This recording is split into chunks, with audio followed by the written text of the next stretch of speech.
All right, today we're headed to Bristol, a city of rebels and dreamers. And trust me, this is a place where history isn't just in the museums. It's literally etched into every single brick and stone. So, let me start by asking you a question. What in the world connects the very first chocolate bar, supersonic flight, and Hollywood's most iconic star?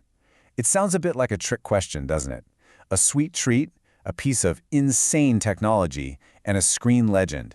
What could possibly be the common thread? Well, the answer is a single city, Bristol.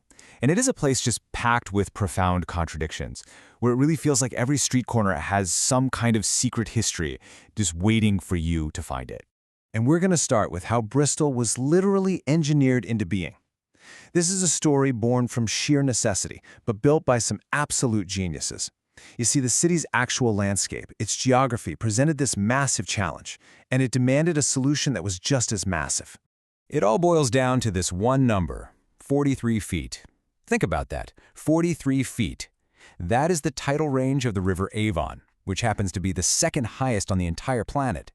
Now just try to imagine the problem that creates. At low tide, you've got these huge ships just stuck, helplessly beached in thick, gloopy mud.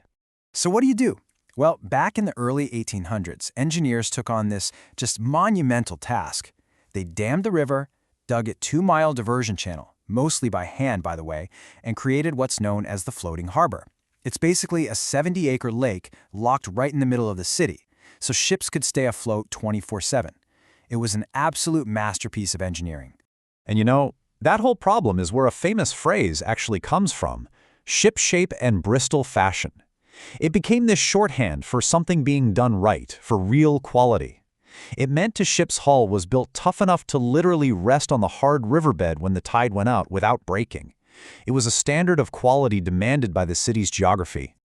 Now you absolutely cannot talk about Bristol's engineering without talking about its adopted son, the legend, Isambard Kingdom Brunel. His impact on the city was just staggering. We're talking about the guy who designed the iconic Clifton Suspension Bridge, built the Great Western Railway all the way to London, and launched the SS Great Britain, a ship so revolutionary it's basically the great-great-grandmother of every modern ship today.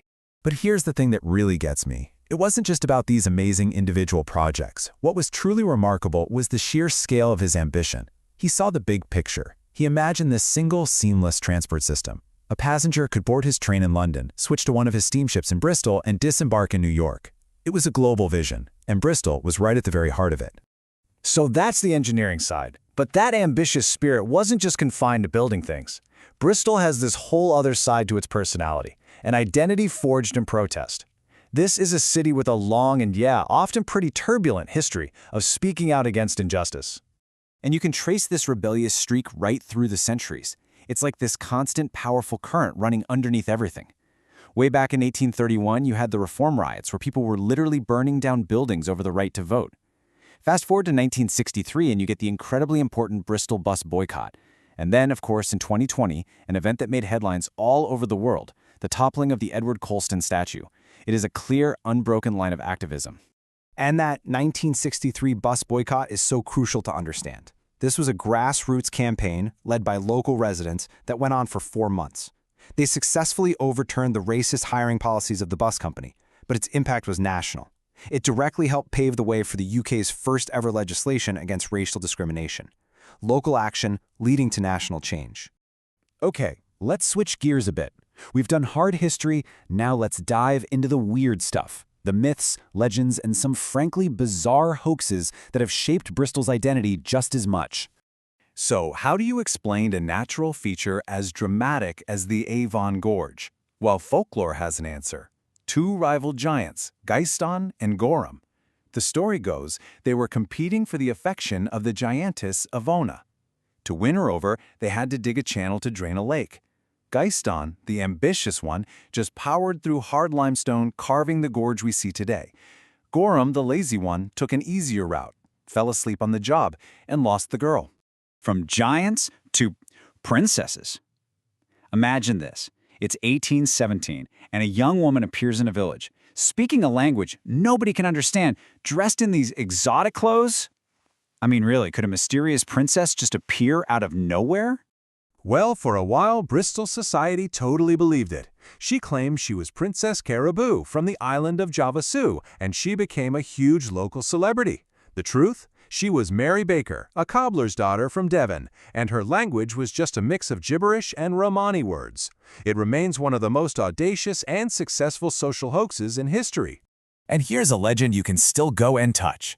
Outside the old exchange in Bristol are 4 bronze pillars called the Nails. The story is that merchants would finalize their deals and place their payment right on top in full view of everyone. And that is where Bristolians will proudly tell you the phrase paying on the nail, meaning to pay right away, comes from. Right, so we've had engineers, rebels, giants, and hoaxers. Now let's look at the famous faces who started their journeys on Bristol's streets, often from very humble beginnings. We'll start with a boy named Archibald Leach. He was born in a pretty modest house in the Horfield area and got his start as a backstage hand and a stilt-walking acrobat at the Bristol Hippodrome Theatre. And that young acrobat, Archie Leach, would later move to America and completely reinvent himself as Cary Grant. Yep, the absolute epitome of Hollywood style and suave.